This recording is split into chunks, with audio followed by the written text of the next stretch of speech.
Okay, ladies and gentlemen, welcome to the second ever party leader debates in the kingdoms and lands represented in the Council of the Triarchal Crowns of the Disciples. You'll probably know us as the Mercians. This time for the May 2016 general election, one of the most diverse political scenes that we've ever seen in our nation's history. We have three political parties running in the stakes. We have the incumbent National Liberal Party, led by First Minister Shane Cahill, fighting against the People's Democratic Party, led by Baron Whyatt, and a newcomer to the race, the Social Democratic Party, led by Baron Adam Belcher of Spilled Castle. So I'm going to let each party leader introduce themselves. Including, of course, the independent in our race, Baron Newton, the independent Green-Socialist.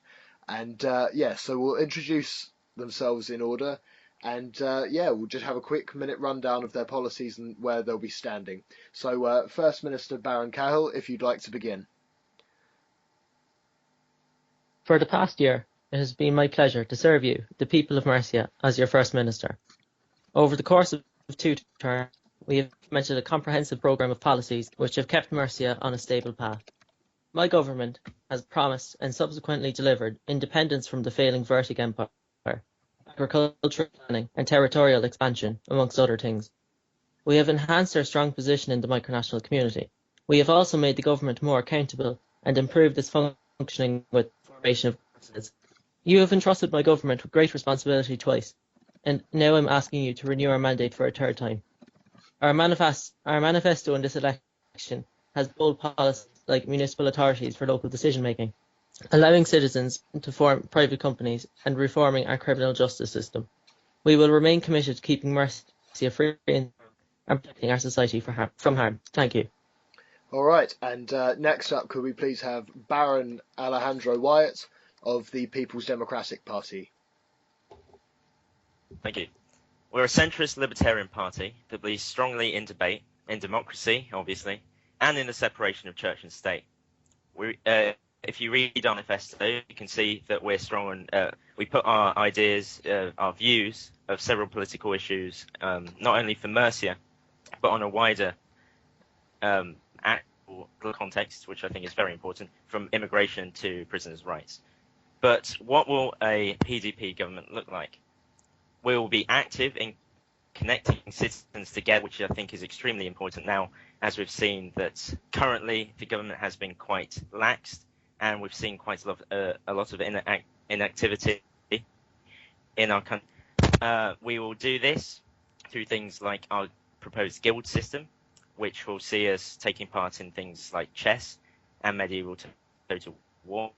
Also seek to make an actual Mercian economy with a central bank and our own currency, and hopefully you'll vote us in and you'll all be here for it. Wonderful. And could we have for next up Earl McCarthy, who's the presiding officer of the Social Democrat Party, who's currently representing the Social Democratic Party in this debate. If you could make your introduction, please, Earl McCarthy. The community we exist in is manifold. We range from Austronesias to West Koreas, from St. Charlie's to the Principality of Heathland, who only joined the community today. Our nations range from extreme left to extreme right, from satirical to secessionist. And yet we're all here with a similar purpose. To quote our own host, we run countries out of our bedrooms because we believe we can do it better. The Social Democratic Party believes in this. The Mercia we see is diverse and strong. Yet we still lack the basics of a nation. No longer a member of the empire, we're without a currency. Our diplomacy is confused. We may as well be isolationist, for we have no effective communication channel out with our borders. The Social Democratic Party is liberal and progressive. We believe in civil liberties, in freedom, in innovation. We believe in our nation, but unless we address the gaping holes in our politics and infrastructure, we're going nowhere. It might not be what anyone wants to hear, and I apologise for the cliché, but Mercia needs to go back to basics. A vote for the SDP is a vote for the Mercia of the future. Thank you. And finally, could we please have Baron Callum Newton of the independent Green-Socialist persuasion? As a Green Socialist candidate, I would be looking to expand the rights of the working population of Mercia, to extend our population to support a growing economy, to protect our sustainable interests in countryside, and introduce a larger emphasis on agriculture within our nation. I would do what I can to avoid the tax laws and retain a sense of liberty within our country while protecting the most vulnerable. As a candidate for Whyatt, I would decentralise our government to introduce new local laws for local people, especially the most populated proud root of Whyatt within Cliro. As a member of the Humans People's Alliance, I was responsible for passing legislation to introduce rights for the subject of Mercia and combat institutionalised religion. I shall do so in the upcoming election and will thus continue to serve as a recognisable, plural and well-regarded voice within the hallowed halls of the Mercian Parliament. Thank you. Right, wonderful. If we should be moving on to our first series of generic questions now. What we will be doing, I will ask the question. Each party leader or spokesperson will have a minute to answer that question, and then I will open the floor to debate until I believe that the conversation has run its course, and then I will move on to the next generic question. We have 4 of those questions before moving on to some more specific questions, which we will cover later. So, the first question, bearing in mind all of these come from the general public, the first question is, what are parties going to do to increase activity and make the Mercian community more connected? So, First Minister Baron Cahill, if you want to begin. Well, firstly, I'd like to say that in Baron Whyatt's statement, it was quite a serious accusation at my government that we are inactive, and to a point that is partly true for some members of my government. And so I have removed some candidates from the NLP party list in this election because they proved themselves not to be effective enough in government. So I want to first of all challenge the notion that we are that NLP members and in government were inactive and ineffective. What we would do in the next term to ensure active government and an active Mercian community is to increase the accountability of the government. We would introduce special question times, not just for the First Minister, which already exists, but question times for individual ministers, and also in the long run, perhaps brehons of Gorsets. We would also create a new forum for the Mercian Parliament, given that our old forum, the Vertic forum, is now gone. To replace. I'm going to have to stop you there, I'm afraid, Mr. First Minister. Oh, sorry. Okay. That's okay. We just need to keep to time. Okay, so Baron Whyatt, if you'd like to begin with how you would answer the question, what are the parties doing to increase activity and make the Mercian community more connected? Well, I'd like to thank Baron Cahill to try and stamp out inactivities in his own party. My own party become very active over the recent weeks, and we want to hold meetings, Skype calls every week. In terms of the Greater Mercian community, we're going to go for the guild system, see healthy competition, and see us all connected through essentially chess and hopefully medieval total war, other things people want to see being done. There will be debates held as often as we can, not only on things that are specific to Mercian politics, like the separate churches, but also issues such as the EU, which I think everybody is interested in debating. That's how I also I want to have a register for people, MPs in Parliament, so that if 3 strikes and you're out, sort of type of thing, if they don't turn up often enough. I'm going to have to cut you off there. The specifics, but thank you. Wonderful. And Earl McCarthy, if you would like to give the SDP's position on what it needs to be done to increase activity to make the Mercian community more connected. It has to be recognised that as micronational leaders, we run international nations. There is a huge amount to be learnt from the wider community, and there is a huge amount there, or there's a huge amount of potential, rather, for Mercia to become involved in wider activities. We believe that Mercia, due to a lack of any clear media communication not only has no connection with the outside community, it may as well not exist to the outside community. The SDP wants to work on media projects such as the Burnham Micropress, or possibly even a new media outlet that will allow ourselves to become recognised in the outside community and will then allow us to work in that community.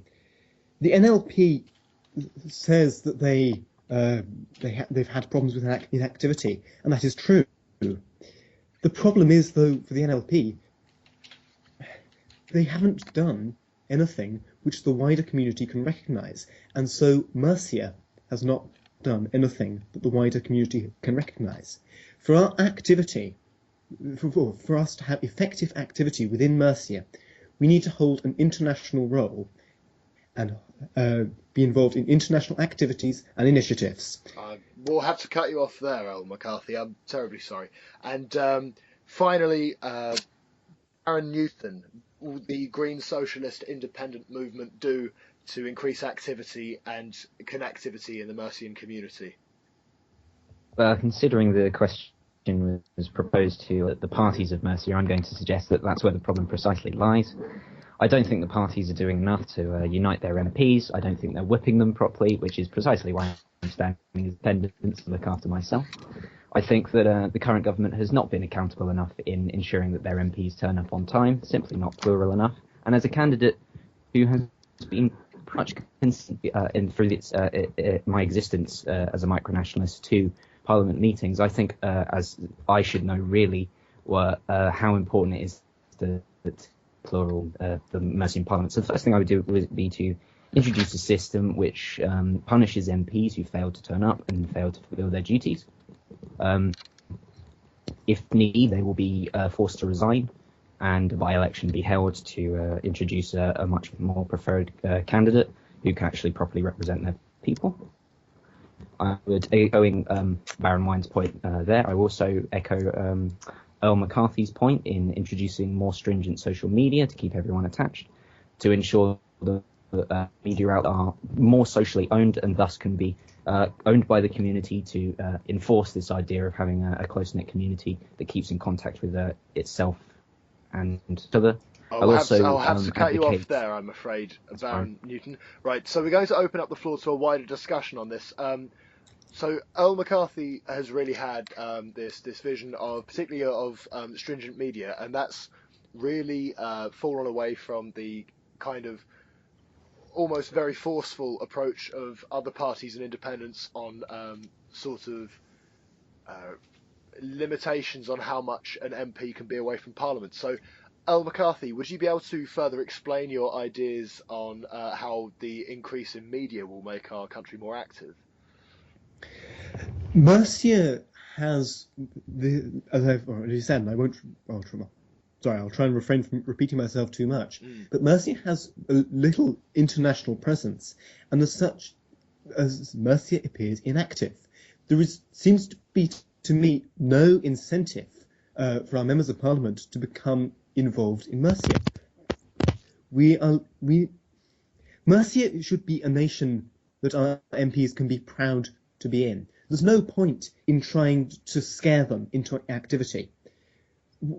It's a carrot and a stick situation. What kinds of incentives can we offer for MPs to become involved? If Mercia can be an international nation, then our MPs will have that initiative, they'll have that incentive, and they'll have a reason to continue forward. Right. So I'm opening up the floor to begin the debate around this sort of question. What do the other speakers in this debate think on that particular policy front? I'd like to interject quickly and echo the Earl McCarthy in saying we should purposely try to aim to introduce ourselves into micronational establishments, including an Essex micronational body, which myself and Aaron Whyatt have been hoping to adjust to as quickly as possible, including our own nations. So that would be the first step I would take in echoing Earl McCarthy's point. So I really have on that. Is there anybody else who'd like to comment? I would like to interject. Earlier on, when Earl McCarthy gave his initial answer, he levelled more accusations again, or more observations of the current situation in Mercia, particularly regarding the media and our contact with the outside world. He claimed that we have no particular channel with the rest of the micronational community, and I'd like to strongly challenge that. In the last term of government, my office made an official Twitter account, and while it's not updated as regularly as it should be, it is the first step to building greater contacts with the social media aspect of the micronational community. Secondly, the Burnham micropress isn't actually associated with the government. It's run by our tonight's host, so unfortunately, the government has no jurisdiction over that. But I would certainly welcome increased media participation in Mercian society. If I may, Baron Cahill, I'd just like to push in a point here. Fair enough.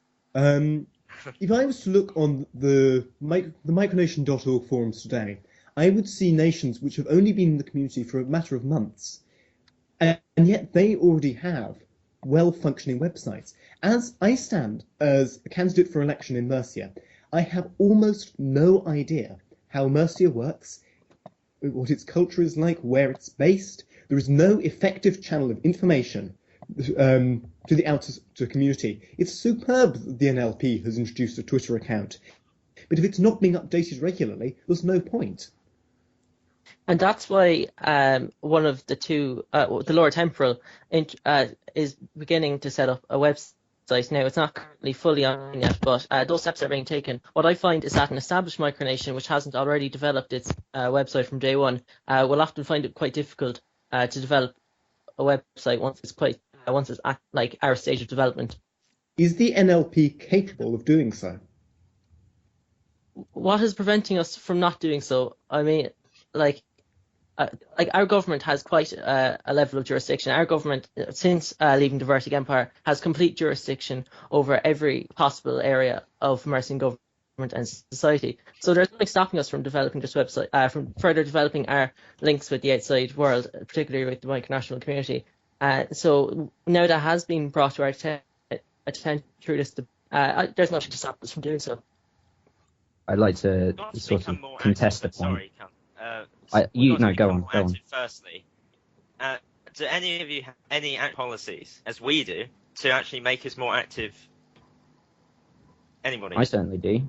I would, in the same way, contest Baron Cahill's point here in saying that I would nationalise the media straight up, to have it run by people who know what they're doing, who are actually active within the country, which is the government sector. So I would focus that initially to contest the former First Minister's point there.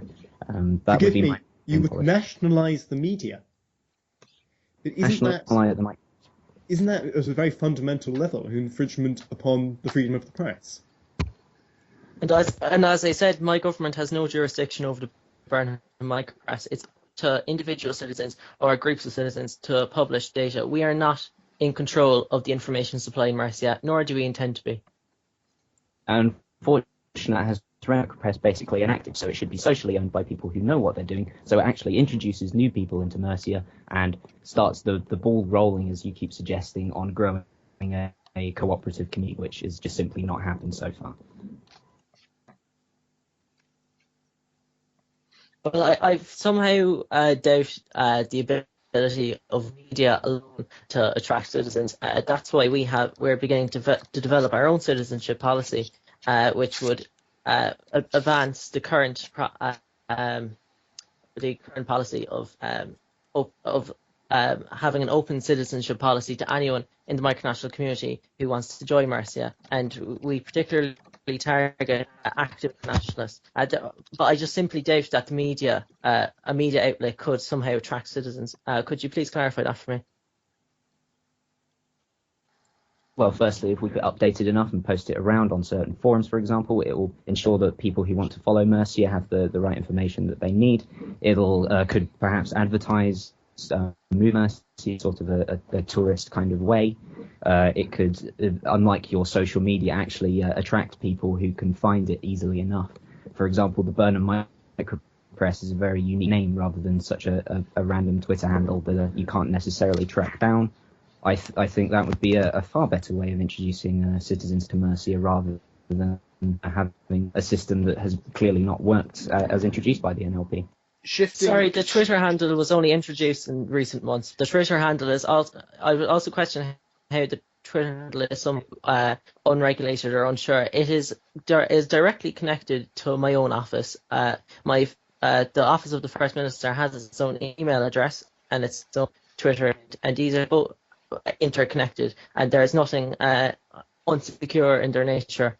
At the same time, I still have some doubts about why exactly we need to nationalise the press rather than just perhaps create an official government journal or an official government blog, which might perhaps be a source of information directly from Parliament. If I might move the debate along I for a don't see moment. why we're arguing about this when no one's going to join Mercia if we're not active. Gentlemen, things that people have to be involved in. If I might move the debate along somewhat before we move on to our second question, some closing remarks. I've noticed that from several of the speakers here that we have a approach to dealing with that activity in the Mercian Parliament to be either some sort of 3 strikes and you're gone system, or removing inactive members from the party ticket. And I was just wondering how much collaboration can actually be achieved in your different parties from being able to work on some cohesive MP activity policy. Well, I would certainly have no I'd support anything really that actually does work. If it's proven to have worked, then I will support it as an independent. That's all I have to say. Fair enough. Well, that's fair. I certainly have no concerns about it. Yeah. Yeah. I mean, we want to do the debate thing regularly, don't we, Shane? Indeed. Yeah, so there is some cross-floor communication after all. But Earl McCarthy, do you have anything to say on this idea of keeping Mercian MPs active? Earl McCarthy? That's his answer. Right. He's given up. He's given up. I see. Well, we've won the debate. Right. Anyway, we'll move on to the second question then, if that's all that's going to happen. What is your stance on the separation of church and state, and why is this your party's policy? So we'll start with First Minister Cahill for that one, and we'll see how things go.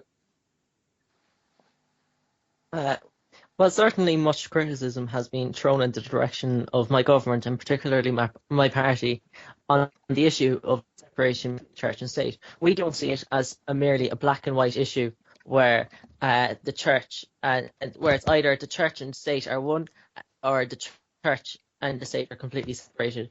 We believe that the Mercian Church is an important institution in our society, and thus we oppose the opposition's proposals to remove the synod representative from the cabinet. At the same time, we don't believe that we should be a totalitarian theocracy, which is what the opposition makes out government to be. We believe that, once again, this is not a black and white issue. The current status quo is a good middle ground we have. Right, wonderful. And Baron Whyatt, would you be able to provide the Democratic Party's opinion on the separation of church and state? And why? Yeah, well, there needs to be a separation of church. We can't have religion dictating policies and that sort of thing. I personally don't think it should be there. Even as it really see it hugely, but on principle, I don't want it there. I don't want the church advisor to be there to the Parliament, but I will stand up for the rights of the church, and I don't want policies to infringe on religious beliefs, as we've seen with the Gay Marriage Act in England, for example, and that sort of thing. So I will stand for that and freedom of speech, but we shouldn't have the church and the state merged together. I see. We are experiencing some communications difficulties with the Earl McCarthy. Hello? Yeah, excellent. We're back online. So, Earl McCarthy, would you be able to explain the Social Democrats' party position on the separation of church and state, please, and why you support those policies? We do not believe that the church, or indeed any form of religion, should have a role in deciding government policy. However, at the same time, it has to be recognised that, especially in Mercia, religion plays a particularly important cultural role, and it would be particularly ignorant and short-sighted of us to ignore that. So while we do not believe that religion has a place in a fair democratic parliament, we at the same time must recognise that to be truly accepting of all our citizens, it is only right that we appreciate the role that religion plays in Mercia. I see. And Baron Newton, what is your position from the Green-Socialist viewpoint on the separation of church and state? I understand that you were quite a strong campaigner against church and state unity Back in the day. in your last terms, yes.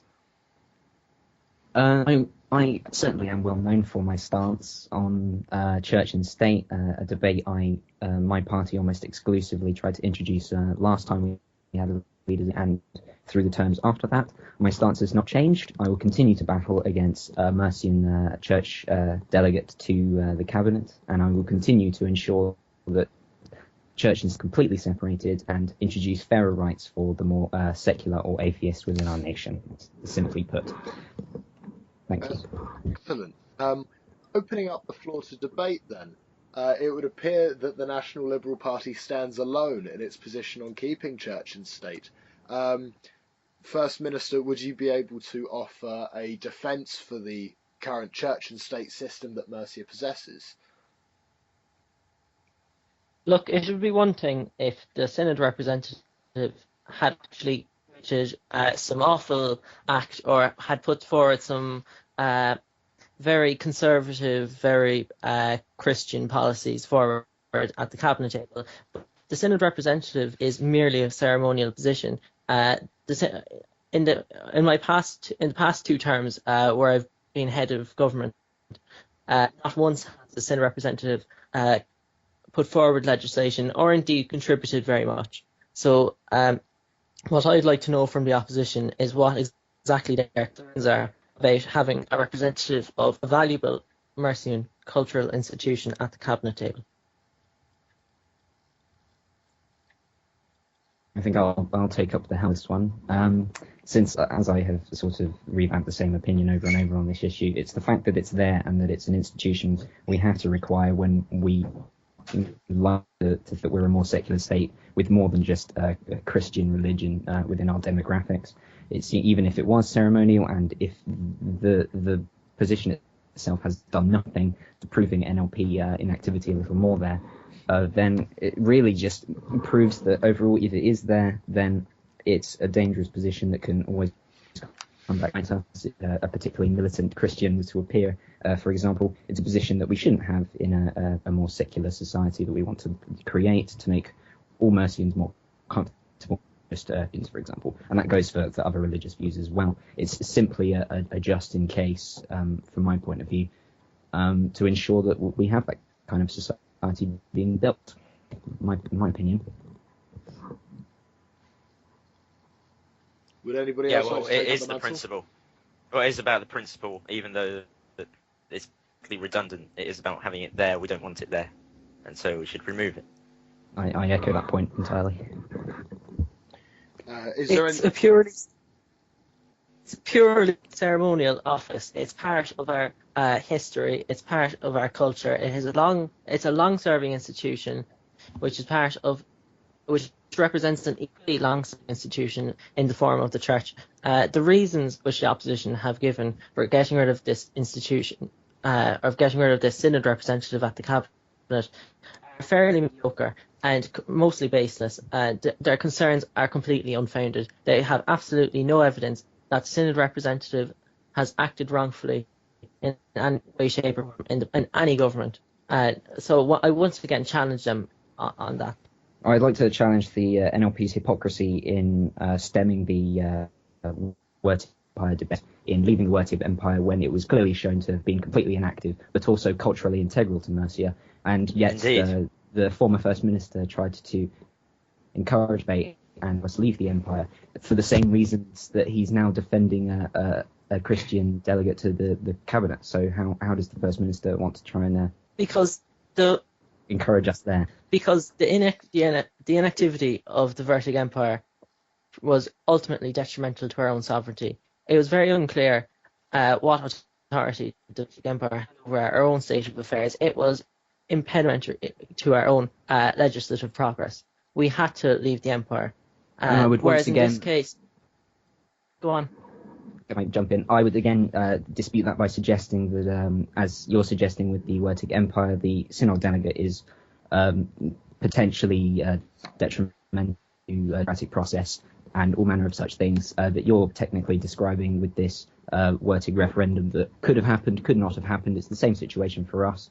We're just making sure that the democratic process is completely founded and is legitimised by not having a religious institution throw its lot in with us unless it's democratically elected, which hopefully this election will prove that people just don't want it there.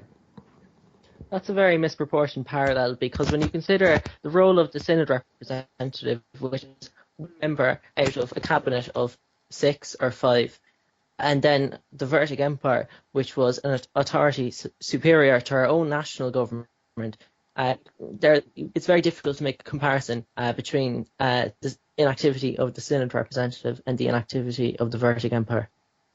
Well, let's have a vote on it. We'll have a referendum to see who wants to have this maintained and who doesn't.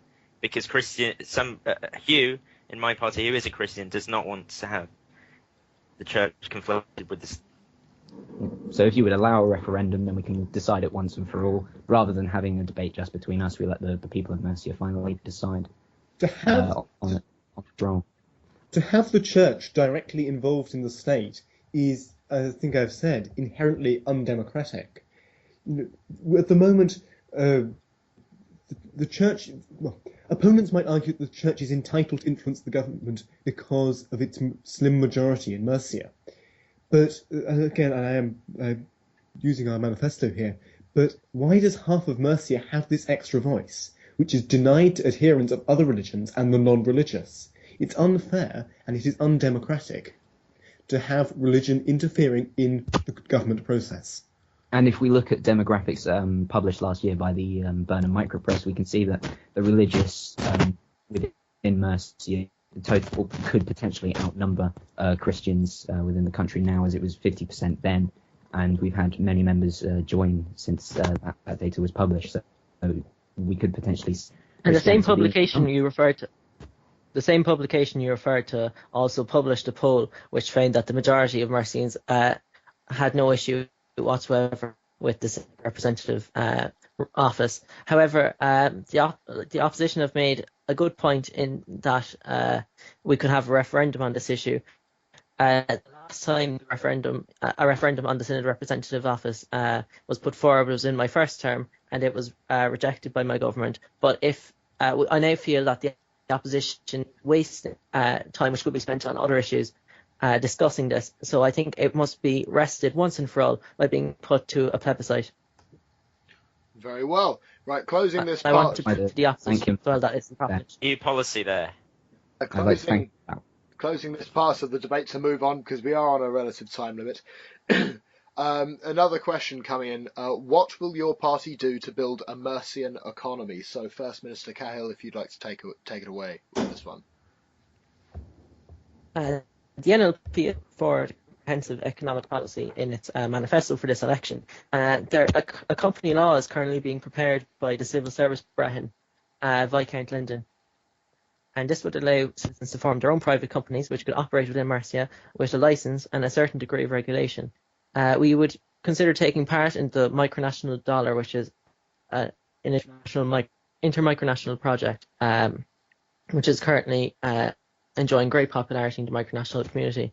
The party Congress is also discussing our policy on an internal banking system, because within Mercia there exists one or two experts on creating an internal banking system.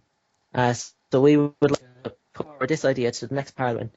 It would be similar to a credit union, and it would offer basic financial services to Mercian citizens. Excellent. And Baron Whyatt, what is the PDP's position on a Mercian economy? We will create a Mercian central bank. We'll create our own currency, however difficult that may be. We could create an actual economy by something to do with eBay. You could actually use eBay for it.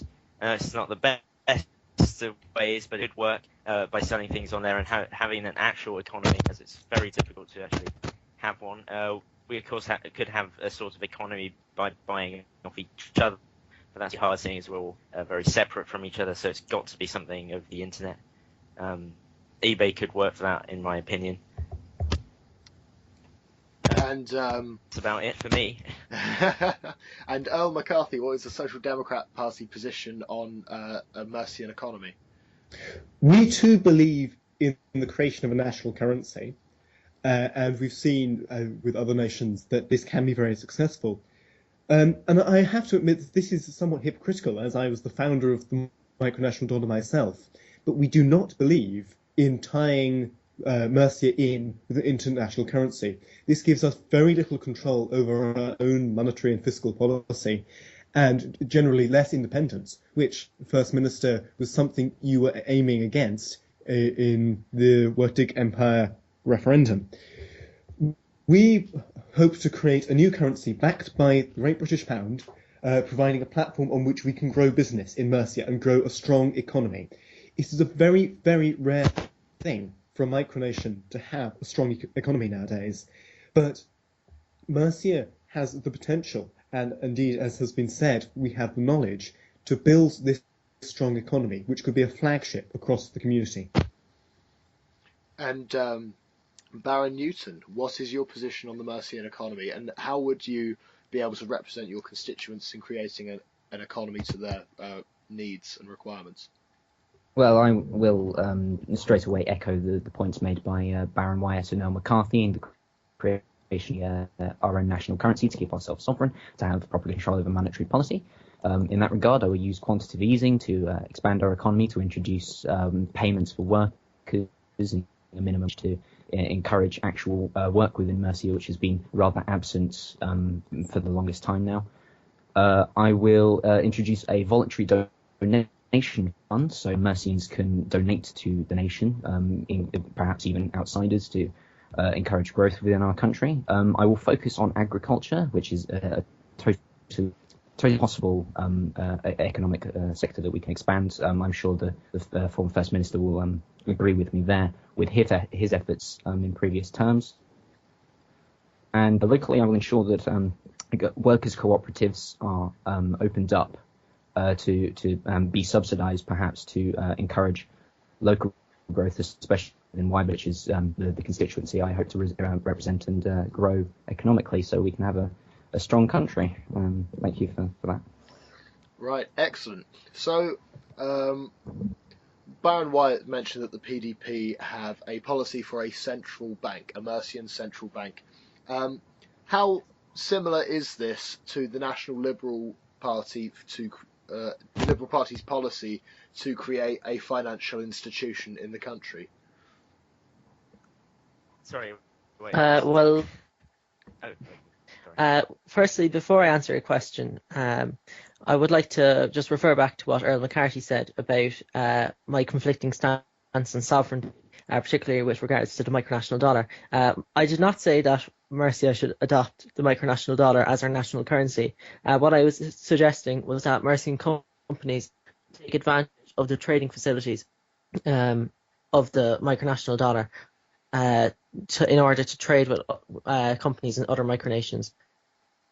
As for a national financial institution, I feel it could certainly tie into the NLP's policy of investigating the possibility of an internal banking system, something which could certainly bring about cross-party collaboration, because we've certainly got lots of different viewpoints coming together on this issue.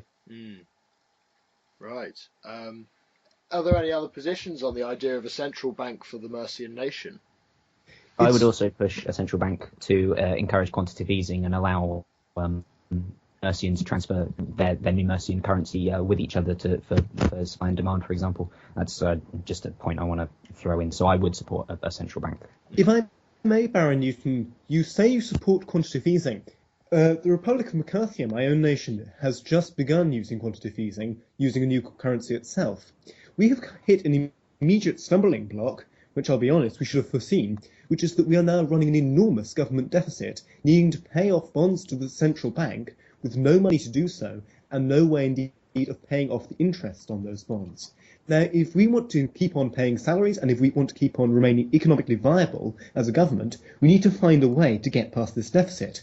Otherwise, we're going to have to borrow huge amounts more in order to cover our previous borrowing, which would cause catastrophic inflation, and it means that the salaries we are paying, and the salaries of which we are paying in order, or rather, the borrowing we are doing in order to pay these salaries will then become worthless with said inflation. Do you have a viable plan to counteract a government deficit should it arise as a result of quantitative easing? Well, I would limit the amount of quantitative easing that we can use. Firstly, go slowly with it to completely understand the making. I would completely avoid the problem of using too much money. So I would only have small amounts of quantitative easing to sort of get the ball rolling on the economy, ensure that supply and demand is fulfilled. We will probably be mostly a data-based nation. That will probably be our biggest export, our biggest import, since we're very electronic. And instead of just throwing amounts of money at anything, we would ensure that we can make a return before we even begin quantitative easing through perhaps agriculture or through the data sharing and that kind of issue. So I will make sure if I were to introduce it to cap as much as we can, but use quantitative easing to get the ball rolling, and then instead of horribly in debt ourselves, keep it stable and safe. Hopefully that's viable. But I can't really describe how to do that because it's very hypothetical. It's really done it yet. So If I may, if I may just make a point here, personally, and also as a member of the outgoing government, I have great concerns about a policy of quantitative easing. The whole notion that we would let our government get into a great level of debt, as described by Earl McCarthy, would be quite troublesome. So what the National Liberal Party would suggest is instead devolve tax-raising powers to municipal authorities so that the national government would not develop a huge deficit, and then the municipal authorities could spend the money which they have collected as they wish on local projects. Sorry, you say that you would try and limit the quantitative easing that you use. That's completely irrelevant, if I may. As far as I remember, the Republic of McCarthy is running a deficit of somewhere in the region of 4,250 Oscars, our currency. Now, that doesn't matter. It doesn't matter how much you use quantitative easing. If you were to only borrow 1 unit of this new currency, you still face the problem that you have to pay interest on that loan. I will interject again by echoing Baron Cahill. I have written my manifesto that I would introduce a carbon tax and perhaps adopt local tax powers to devolved institutions like local government, especially for my province of Whyatt. So I would counter you there by suggesting what the First Minister has introduced to the debate. I think quantitative easing is, again, only to get the ball rolling, introduce tax powers, we can keep control of how we're adopting our currency, essentially. Can I ask Baron Newton how exactly a carbon tax would be implemented? We could discuss how we could adopt an institution that perhaps identifies how much carbon could be used with a citizen's household. I'm sure the data is out there to find how much power they use a day. I'm sure that, again, the data is very available. And I will set up an institution to calculate perhaps another, is it Breton, like a Gordesha, however you pronounce that, I would do so, and again allocate tax to probably income tax to local authorities to control. Making carbon taxes rather unviable and a bit silly, to be honest. I certainly have my concerns too. Moving on to the fourth generic question, because we are on a bit of a hurry here. what should be the role of the Lords of Mercia? What role should the Lords have? Now, bear in mind, I am the Lord Spiritual. I am one of 3 Lords in this country. Fire away. Pretend I was not here. But first we shall hear from First Minister Cahill giving his opinion on the Lords of Mercia. My government has put forward, I personally put forward a petition along with other members of Parliament, including Baron Newton, which essentially amended the Partisan Democracy Act. One of the changes which I championed and something I've been advocating for a long time is that the government would be able to dissolve itself after going through a fixed term. The current term of government is 4 months. So once 4 months is up, the government simply dissolves itself without requiring the Lords of Mercia to dissolve it. So basically, the National Party would like to maintain the institution of the Lords. However, we feel that the vast majority of power should rest with the democratically elected Parliament. And Baron Whyatt, would you like to give the PDP's opinion on the Lords of Mercia? I couldn't agree more with Cahill. I also think that the Lords of Mercia, the whole situation should come under scrutiny once we have a new government, and perhaps go to a popular vote for the people of Mercia actually, if they actually want to have Lords. I'd really like to hear the people's voice on every issue such as this. And Thank you. Earl McCarthy, what is your position on the Lords of Mercia? I have to admit that I'm afraid we have very little of a position on the Lords of Mercia. I personally was unaware of the role until very recently. We do believe that as in any form of traditional leadership, and indeed non-democratic leadership, as I believe they are, a ceremonial role is most appropriate. I think this goes back to the point about religion, that it's undemocratic to have, for instance, a Lord Spiritual in a senior government post. I'm afraid I can't say a huge amount more on the matter, not knowing a huge amount about the Lords of Mercia myself. And Baron Newton, would you be able to give your stance? I've understood that in the past you have also been a leading reformer against nobility and the lordships. Yes. Unlike the Earl McCarthy, I am very aware of the role that the Lords play in Mercia. And it goes so far as to perhaps limit the powers that our gracious lords have and introduce democratically elected posts in place of their roles. I think that basically sums that up. I'm sure people know my policies on this, so I would certainly oust you lot and make things a lot fairer for our nation. Well, that's certainly one way of putting it. Right, so opening this one up to some wider debate then. As a brief explanation of the Lordship's powers, the Lordships are... Thank you so much. the Lordships are very strong, centralised powers to a body of 3 individuals who are the heads of state of the 3 constituent Mercian administrative regions, those being the region of Clyro, the Archduchy of Loringia, and the Democratic Kingdom of Aemon-les-Galen. Each lordship has its own position, so the Lord Temporal, the Archduke of Loringia, is essentially the president of the nation, so he has powers of veto, the powers of ratification of bills that are passed in the Mercian Parliament House. Myself, the Lord Spiritual, the Lord of Clyro, we, in our capacity as heads of the Mercian Christian Church, we represent the faith, we chair meetings of the Synod, so on and so forth. The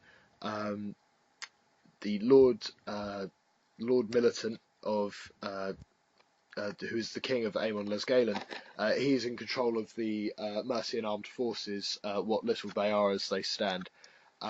So yes, that's just a brief rundown of the Lord's powers. They have total and almost unlimited powers in terms of in terms of administration and legislation in their own administrative regions. However, they do work in the best interests of the Mercian people by not just creating laws for the sake of their own benefit. So we do rely heavily on the Mercian Parliament House to create the policies, and we'll just put in decrees to round out the gaps, so to speak. So to open up the debate with that sort of rundown of the Lords, I'm going to ask actually Baron Newton to start this discussion, as someone who's so fanatically against the Lords, it's made me chuckle many a time, why you think that sort of system really should not be involved at all in a Mercian democracy. And I'd quite happily invite people to chime in to see how that fares. Well, while you say you work in the best interest of the Mercian people, I don't think that's quite enough. I think the people should work in the best interests of the people, and thus I will introduce a democratically elected post, Lords for a presidency perhaps, or I would even advocate maybe even a upper house Senate, to take the role that the currents have, to ensure that it's controlled by the people instead of a small oligarchy. So that would be my position. Well, is there anybody else willing to take up the reins on that? First Minister, perhaps, as an ardent defender of monarchy? Well, I certainly value greatly the institution of the Lords, and I certainly feel that, as you put it, the powers of the Lords can often be unlimited. So I would certainly advocate a certain level of restraint on the executive. The democratically elected government of Mercia should have the greatest amount of powers, but a separation of powers between the different institutions of government should certainly be sought.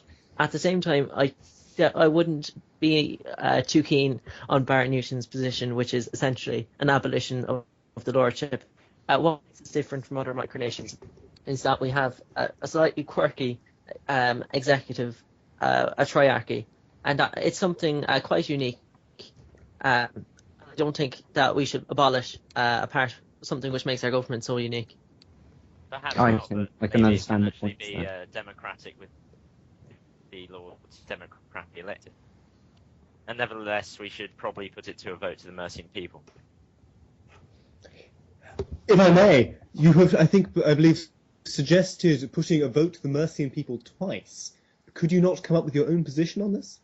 He's the People's Democratic Party. I did. But, yes, I need to be democratically elected. I'm not particularly concerned about them being there, but I want them democratically elected, and I want to know what the people want, because we're here to serve the people. Are you not here to serve the people, Kit? I'm very much here to serve the people, but are the people not electing their politicians in order to voice their views for them?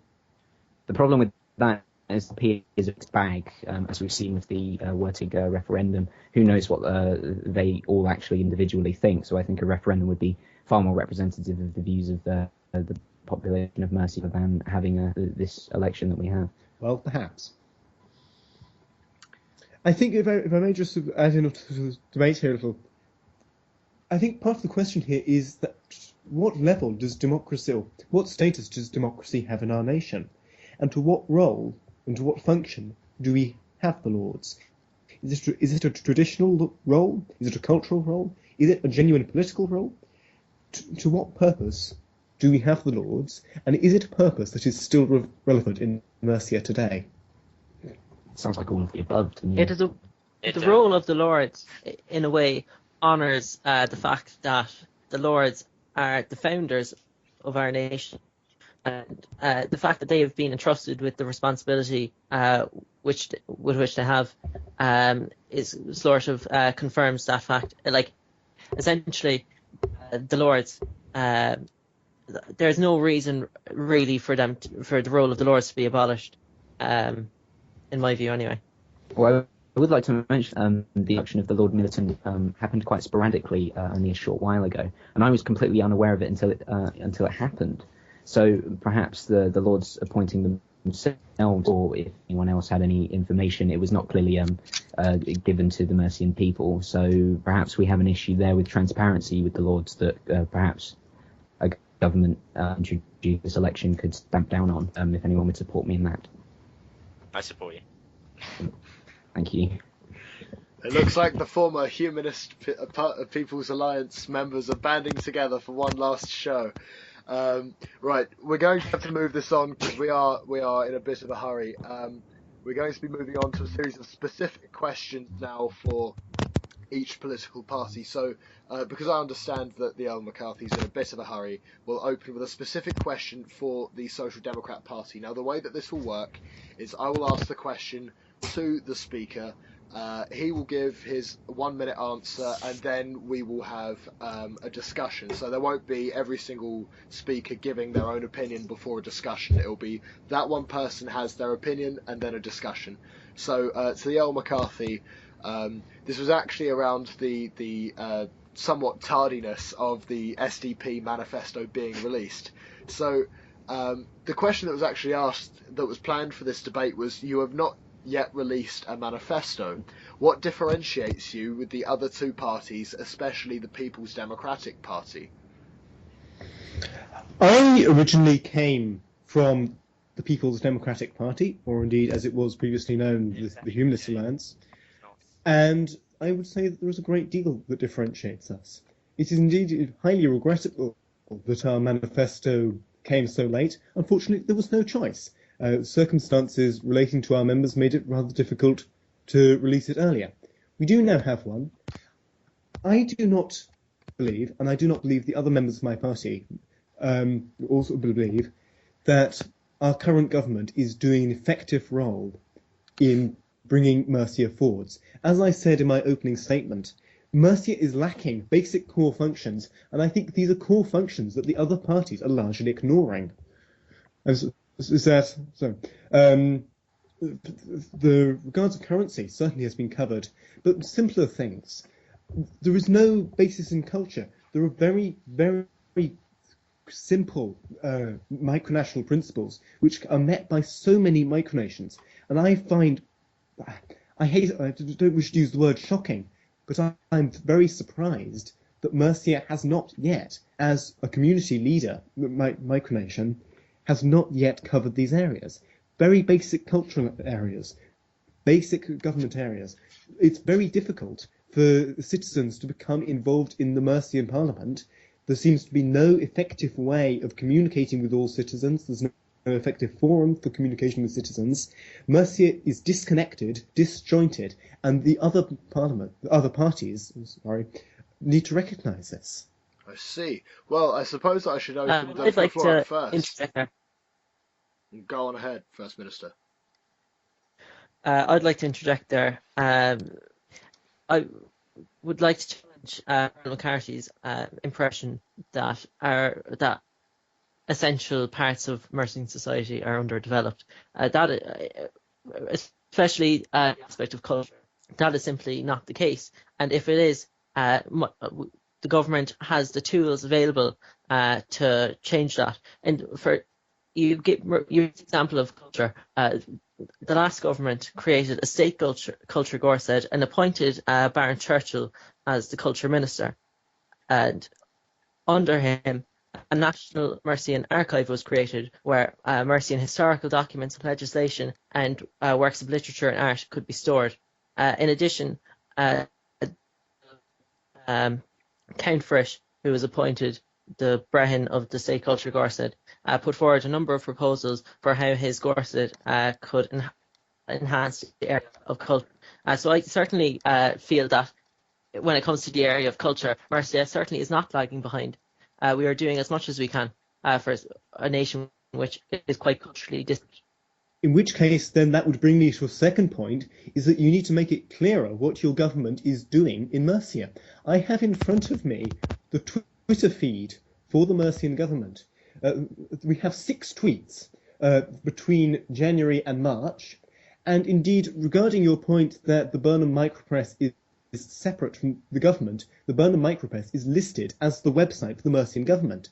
If you were working on cultural initiatives, that is fantastic, but they have little effect internationally, and they have little effect on Mercia's reputation internationally if they're not made public. The very fact that we lack a website, and there is no excuse for a lack of a website. Websites can be created in seconds. There are endless services which allow you to create them. If Mercia cannot spread the word on what it's doing, it shouldn't be doing it. Or rather, well, sorry, that's a slightly sort of preemptive, but not that it shouldn't be doing it. There's no focus for any initiatives, which, I'm sorry, I'm finding this quite difficult to express, but the Mercian government needs to take an active role in promoting what it is doing, otherwise it's irrelevant to the wider community. Well, I'll certainly respond to that point by first of all saying that, as I mentioned earlier on in the debate, a national website for Mercia has actually been created by the Lord Temporal, and unfortunately I did not put that link up on the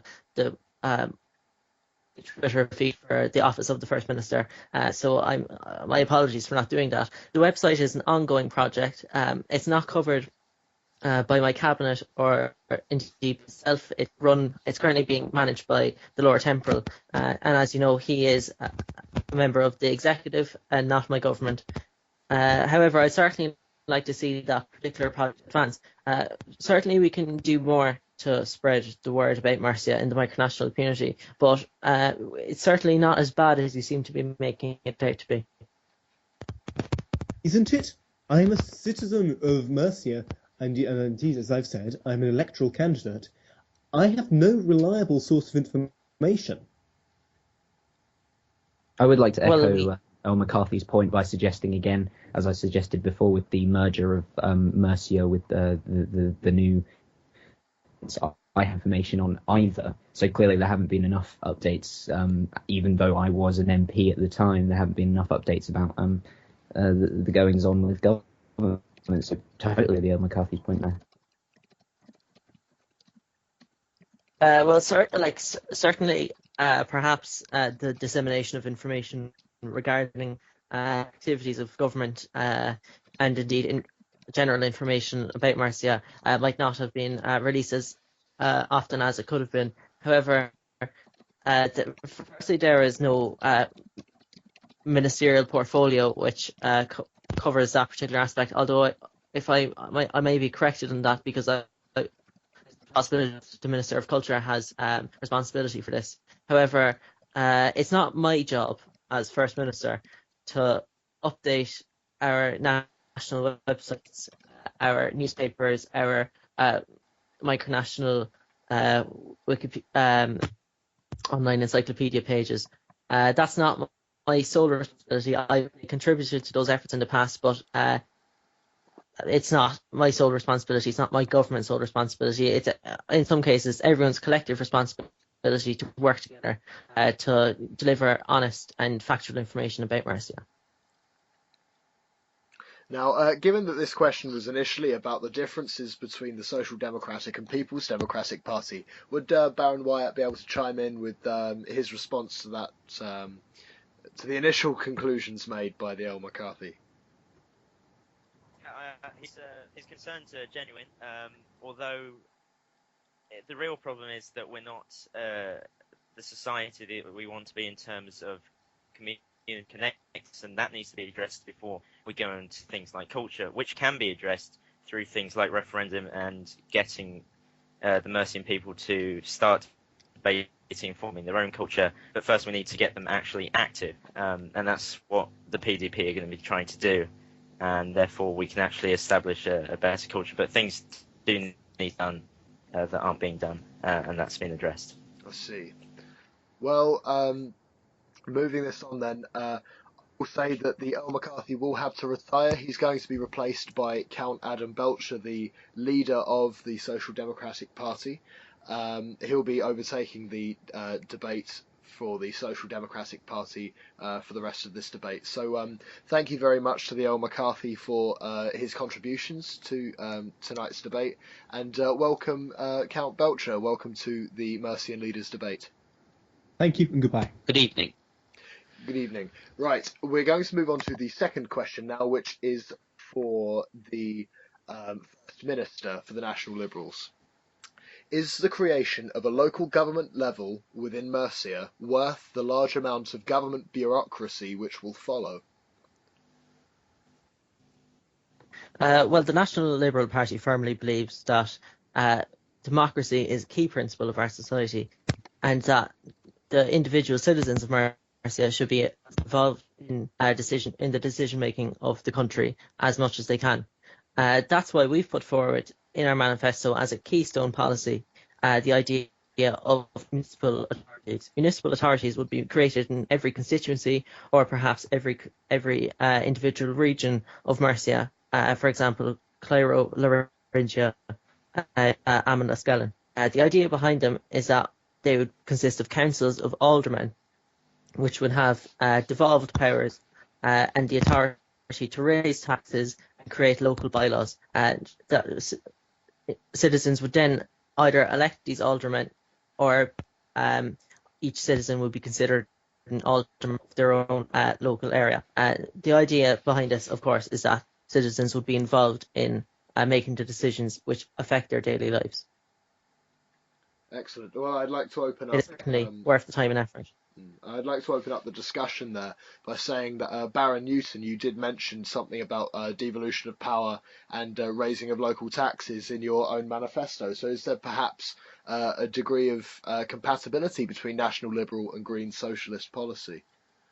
I think totally I could work with the Minister on that, although I would perhaps go slightly differently in the organisation route, and have more of a cooperative,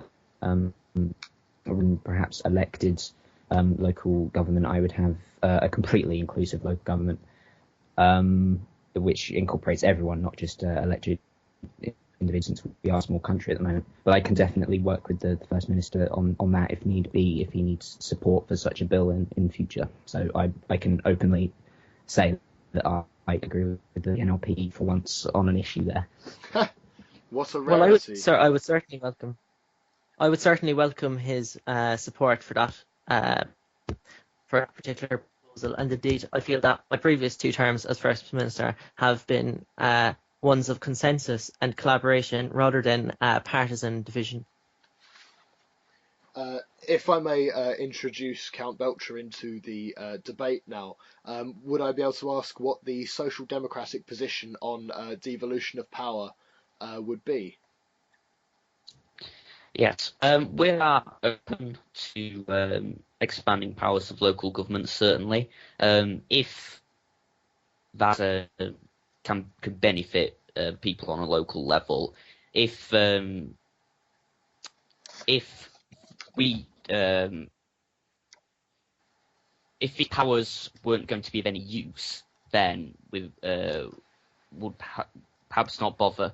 But we think certain powers of view to local governments, certainly, particularly when it comes to actual management of territories themselves. So people living in actually on Mercian territory, as opposed to someone like myself who doesn't. I think local government should be about those people, because if Mercia is to have a stronger real-world presence, which I think that the SDP is very keen to promote, the concerns of people on a local level, is to say within the territories, which would be very much involved in advancing Mercia in the physical world. Their concerns are important. They would have to have a voice, and I think that's the best way that local government could be implemented. Excellent. Well, are there any further opinions on the idea of devolution of powers to local authorities? Yeah, the PDP are completely for devolution of powers. I don't think it's going to be terribly problematic in regards to bureaucracy, and it's certainly better for the whole democratic process, so we'd be willing to work with the government to in any way possible. Okay, just so you know, we are experiencing some technical issues on that part of the call there. There's lots of crackling involved there. So we will move the debate on to the next specific question, which is to the People's Democratic Party itself. So, to the Baron Whyatt, your manifesto is filled with policies that can generally be considered impossible to achieve in a micronational context. How do you intend to implement these macronational policies? I remember when I was looking at the PDP manifesto myself, I was seeing things like plans for positions on the European Union, healthcare, all sorts of things, which, you know, to me would seem to be relatively unfeasible. Okay. It did state, I'm pretty sure in the manifesto, this is wider policy where the party actually stands. We had before is, when we had the HPA and the former NLP, we really didn't have any substance to what we were actually doing, and we were very single issue, especially HPA. So were the NLP, surprisingly though, I have to say. But now we've actually broadened, all parties have with actual policies. What we wanted to do would show people what sort of government the PDP would push for, and so we can't do all these things, although the carbon tax that Campo seems a bit far-fetched too, and he actually wants to implement that. But it's just to show people what we're actually about, and then if you read further on, it's actual policy that we're determined to actually get implemented. If that answers your question. I see. That's very interesting. Well, I open the floor to the First Minister and to Count Belcher and to Baron Newton about what they think about this kind of way of putting the party forward. I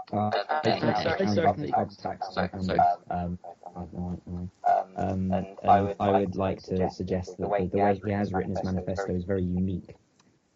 But perhaps was not as well done as it could have been, especially in trying to differentiate between actual achievable policy and sort of these fallacies like comparing to real life kind of policy, which would have been a much nicer read if that could have been done. But I do understand where the Baron Whyatt's point is coming from in writing it in such a way to sort of give a first impression on what his party is really about, rather than just stating a small amount of policy like the current governing party, the NLP.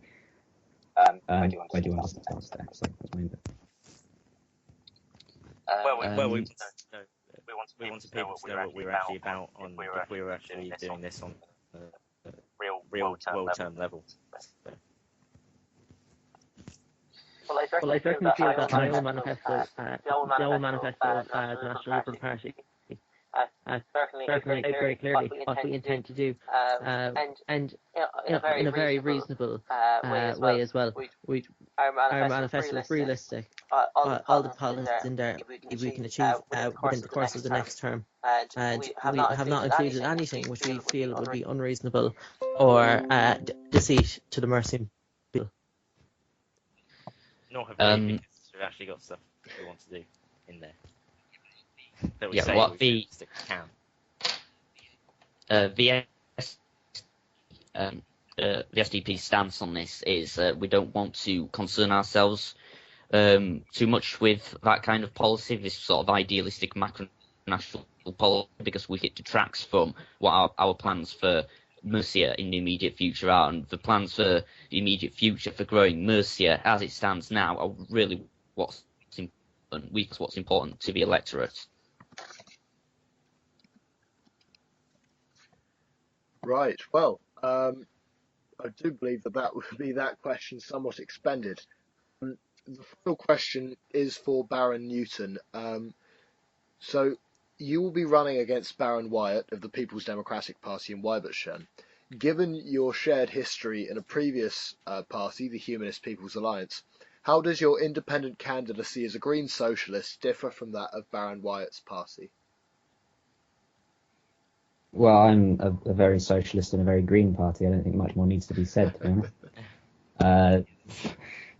I was encouraged to vote for me so they have a non-partisan voice, which is a plural voice, a recognisable voice, a voice that we all know and love, I would say, who has been around in Mercian politics for a little while, involved in all the democratic processes. Unfortunately, Alejandro knows me. Sorry, the Baron Whyatt knows me. We are very different parties, and I'm sure the debate has expressed so. We have some agreement, and we have been working together slightly on certain issues, because we're obviously both opposition currently, and we have a share here with our party. But I think you can tell from the debate and the manifestos that we're very, very different. Probably just from the names, you can tell that we're very, very different. I have an environmentalist focus. He has a very economic, probably cultural focus. So I don't think that's a question that really has any basis to be asked, if I'm honest. But Very well. yeah, that's my answer. Bearing in mind these questions did come from the Mercian public. But yeah, so let's. I don't know how much of a wider debate we can get out of this, from the from how different two candidates are from each other. But if there's anybody who'd like to have a say, then feel free to open up before we close. I would mention now, since I haven't had a chance to, because I am an independent candidate, and because this is such quite a wide range, like lots of different political, I am open to working with any party in trying to form a coalition. To a certain extent, I will ask for very important concessions to ensure my support for any bill was a bill by basis, so that the voter understands that I am willing to help other parties, as proven again by this debate. I have supported different things for parties on occasions, which is sort of important for an independent to show exactly what his opinions are when being voted for as a candidate. So I just wanted to open up with that. Well, I would certainly agree with what Baron Newton has had to say, that regardless of the outcome of the election, what's certainly quite likely is that no other party apart from the NLP has the candidates or indeed the numbers which could to form a government on their own. So it's very important for parties to be able to work together in a parliamentary setting. But at the moment, as it stands, the NLP is the only party which has the numbers to form a government by itself. Well, if there's nothing more to be said, then we're going to be moving on to closing statements. So you'll have a minute each in the same order that we introduced, just to give a final message to the Mercian people before we go to the polls at the end of the week. So First Minister Cahill, if you'd like to make your closing statement. Tonight, you have heard from the leaders of 4 different groups which could form the next government. Only one has a proven track record of getting things done in government. The NLP has always fought on your behalf. We brought Mercia's government back under Mercia's control, instead of answering to a foreign emperor. Twice we have delivered governments which have been more effective and more accountable than any previous government. We will not stand for the degeneration of society or the abandonment of our culture and our values. We will not abolish national institutions for the sake of it. For Mercia, vote NLP this April. Thank you. And Baron Whyatt, would you like to present the PDP's closing statement? Yes. The People's Democratic Party is the only real opposition to the NLP. Now, we only have 4 candidates. We're not going to be governing on our own. We will cooperate with all parties, and when I was in the HBA, we did so. The NLP wouldn't have got done half of what they did if it weren't for the wonderful work which the HBA did, including Baron Newton, and we will continue to do this regardless. We're not going to sit on our hands. We're going to get the things done which we said in our manifesto. We'll strive for those debates. We'll strive for referendums. We'll get the Mercian people involved again. We are going to a different Mercian culture, and to do that, you need to vote PDP. But it's all good. Thank you. And Count Belcher, if you'd like to give the Social Democratic Party's closing statements. Yes, thank you. The SDP is about striking a balance between realistic being ambitious. We have a vision for building an economy for Mercia that will be that will enable Mercia to become what we see as one of the most successful micronations in the world. I think Mercia has that potential which is currently untapped, and through providing the basic infrastructure that we feel has been missing along when it comes to media, when it comes to basic information about Mercia, when it comes to finance, the infrastructure that you need to create a business. All of that, this is the focus of the SDP. We want to go back to basics and lay the framework Mercia that its citizens can be proud of.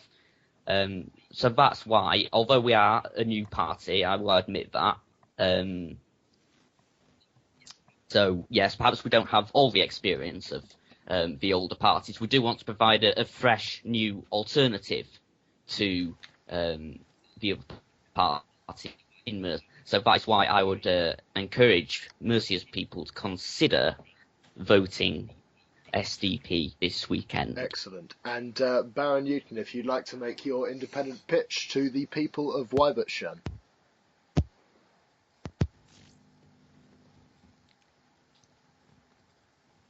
Baron Newton? I think that was his answer. Sorry, I was Oh. muted.